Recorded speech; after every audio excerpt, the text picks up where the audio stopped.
Hola, soy Victoria Cáceres, escritora y lectora. Hoy voy a leer un cuento de Felisberto Hernández que se llama La cara de Ana. 1. Además de sentir todas las cosas y el destino parecido a las demás personas, también lo sentí de una manera muy distinta. Cuando sentía parecido a los demás, las cosas, las personas, las ideas y los sentimientos se asociaban entre sí. Tenían que ver unos con otros, y sobre todos ellos había un destino impreciso, desconocido, cruel o benévolo, y que tenía propósito. Este propósito era tan caprichoso que nadie acertaba a preverlo. Este destino tenía movimiento, y sobre todo un extraordinario comentario. En el movimiento entraban y se asociaban también las cosas quietas, y eran un poco más humanas que objetos. En el comentario había una emoción movida, y a medida que avanzaba el comentario, aumentaba la emoción. Cuando yo era niño y empezaba a llorar, me empezaba el comentario de mi tristeza. Y seguía llorando hasta que se me terminaba el comentario. En este mismo destino tenía también un poco de diferencia con los demás. Cuando ocurría un hecho triste o alegre, sin que ellos se dieran cuenta, parecía que todo el comentario ya lo tuvieran pronto. Se les uniera enseguida la emoción y enseguida lloraran o se rieran. Mi comentario se retrasaba, como si lo tuviera que hacer de nuevo, y tardaba en llorar o en reírme. Otras veces me ocurría que ese comentario no me venía y empezaba a sentir las cosas y el destino de la otra manera, de mi manera especial. Las cosas, las personas, las ideas y los sentimientos no tenían que ver unos con los otros y sobre ellos había un destino concreto. Este destino no era cruel, ni benévolo, ni tenía propósito. Había en todo una emoción quieta y las cosas humanas que eran movidas, eran un poco más objetos que humanas. La emoción de esta manera de sentir el destino estaba en el matiz de una cosa dolorosa y otra alegre, de una cosa quieta y otra movida. Y aunque estas cosas no tuvieran que ver unas con otras con el pensamiento asociativo, tenían que ver con la sensación disociativa, dislocada y absurda. Una idea al lado de la otra, un dolor al lado de una alegría y una cosa quieta al lado de una movida no me sugerían comentario. Yo tenía una actitud de contemplación y de emoción quieta ante el matiz que ofrecía la posición de todo esto. 2. Mi casa estaba en el pie de un cerro. Lo que más me gustaba de ella era un patio de losas.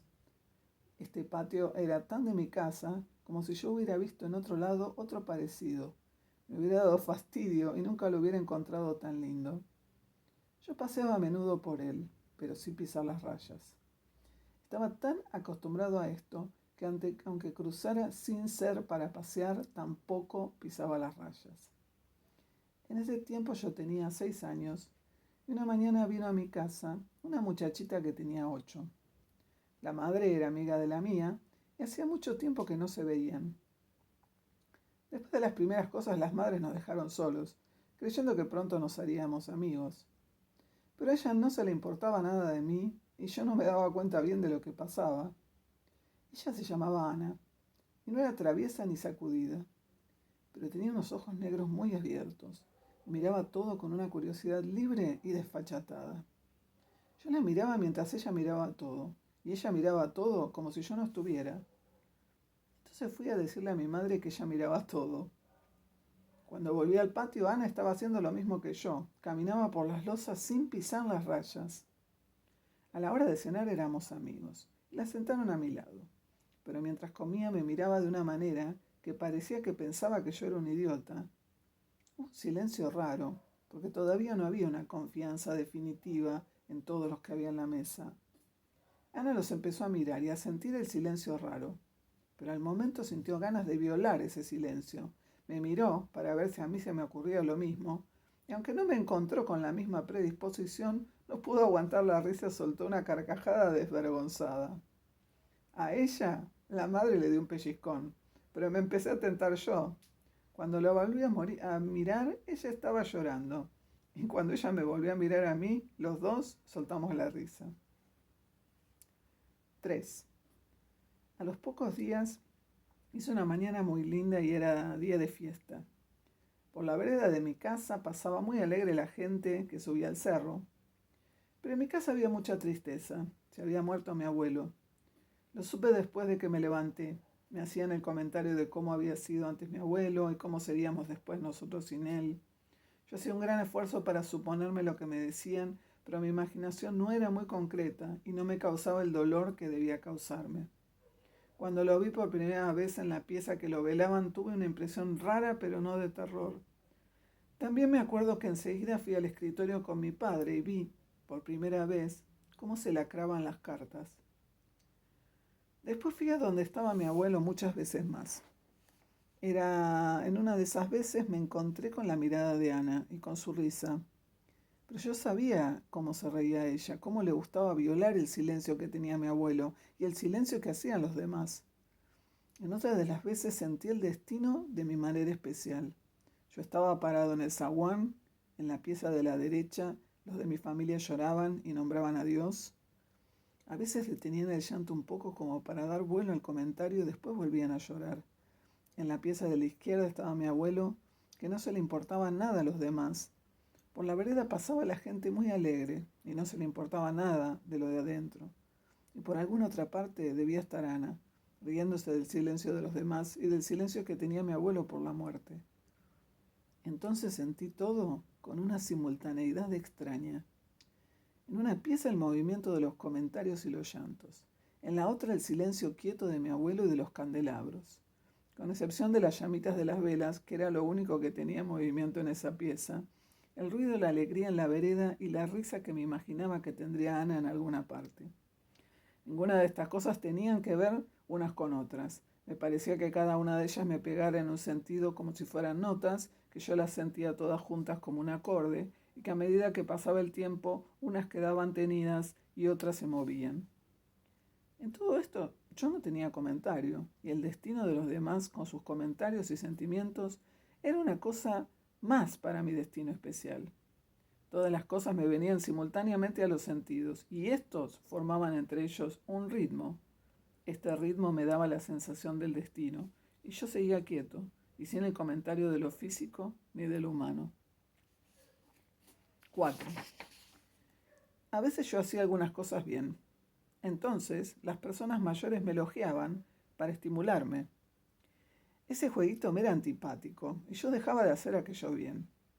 Me ocurría algo parecido cuando me querían injertar una idea o un sentimiento, y tal vez esa fue una de las causas de que se me hubiera cerrado subconscientemente la razón para darme cuenta que se me había muerto mi abuelo.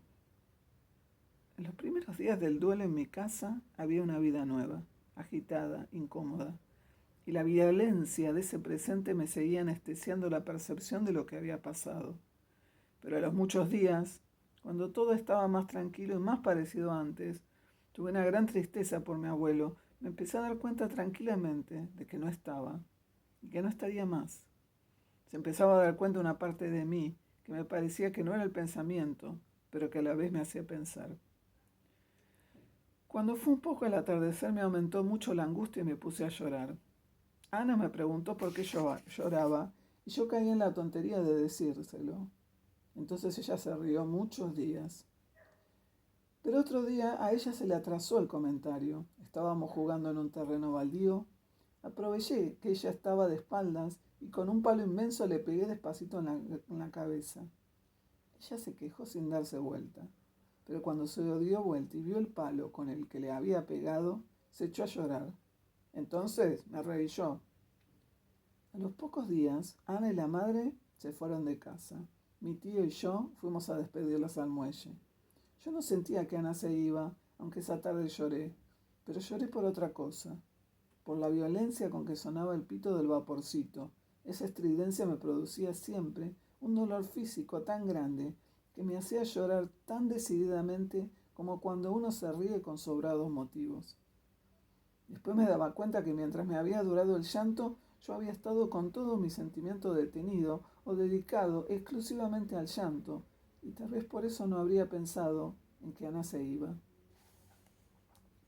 5. Una tarde, cuando yo tenía 15 años, volví a casa la madre de Ana. Resultó que Ana había estado hasta hacía poco en un manicomio. Los médicos habían dicho que aquello era pasajero y le encargaron descanso y aire puro. Por eso es que vino la madre de ella a pedirle a la mía que la dejara estar un tiempo con nosotros. A los pocos días, en una mañana de sol, que yo salía a la quinta, me encontré con Ana y la madre. Ana tenía una risa parecida a la de antes. Se reía esperando mi sorpresa, pero la hacía con más delicadeza y parecía menos salvaje. Estaba altísima, delgada y muy linda. Después nos reíamos los dos porque no nos animábamos a besarnos, pero intervinieron las madres con los recuerdos y todo se produjo. Al poco rato me parecía mentira que Ana hubiera estado loca. Estaba mucho más corregida, más prudente, pero yo la seguía viendo predispuesta a distraerse y a mirar todo con una curiosidad desfachatada. Al mismo tiempo parecía que tenía miedo y pesar de ser así, porque le habrían dado muchos pellizcones para corregirla, pero yo esperaba que de pronto se abandonara la curiosidad. Una noche Ana traía los platos muy ligero, estaba muy seria y tenía la cara muy congestionada. Al poco rato de comer la hicieron acostar y después nos acostamos nosotros. Mi hermano y yo dormíamos en una habitación chica y había que pasar por ella para ir al cuarto de baño. En la mitad de la habitación había un perchero de pie muy grande. A las 2 de la mañana Ana cruzó en camisa la habitación de nosotros. Iba al cuarto de baño y llevaba una vela en la mano. Cuando volvió, se paró cerca de mi cama y me miró fijo. De pronto se sonrió y la sonrisa también se le quedó fija. A su insistente sonrisa de loca se le agregaban las sombras que la luz de la vela le hacían en la cara. Entonces, en el primer momento, tuve el comentario pronto y sentí el destino como los demás. Sentí toda la sangre en la cabeza. Tuve la necesidad de corresponder a su sonrisa y debo haber hecho una mueca parecida a la de ella. Pasaron unos momentos. Tuve la sensación de que estaba haciendo equilibrio en quedarme completamente como ella o quedarme tranquilamente como yo, pero la reacción se produjo. Empecé a pensar que el comentario trágico de aquello no podía hacérselo a nadie en aquel momento, que tendría que esperar al otro día. Entonces les contaría todos los detalles sin olvidarme de la luz de la vela en la cara y me reiría del asombro que les produciría. De pronto se me fueron estas reflexiones que me pasaron muy rápido y empecé a sentir el destino de mi manera especial. Entretanto, Ana seguía igual. Mi manera de sentir el destino me parecía que Ana con su risa miraba la tierra dar vueltas. Pero era tan natural que Ana, de acuerdo con su fisiología, se encontrara así como que la tierra diera vueltas. Después empecé a sentir todas las cosas que había en la pieza y la sonrisa de Ana con la simultaneidad rara. Había 4 cosas que formaban un acorde: 2 figuras paradas, el perchero y Ana, y 2 acostadas, mi hermano y yo. El perchero parecía meditabundo y no tenía nada que ver con nosotros, a pesar de estar allí. Ana, con su locura fija, me miraba a mí y no sé si pensaría algo. Mi hermano dormía y el misterio de su sueño no tenía nada que ver con nosotros tres. Y yo sentía mi destino con la simultaneidad rara. Cuando Ana se fue y el cuarto quedó oscuro, me quedé con la memoria, la cara de ella con la sonrisa y los reflejos de la luz de la vela. Pero entonces no la sentía asociada al destino de los demás ni tampoco al mío. La única sensación que tenía era de que la cara de Ana era linda.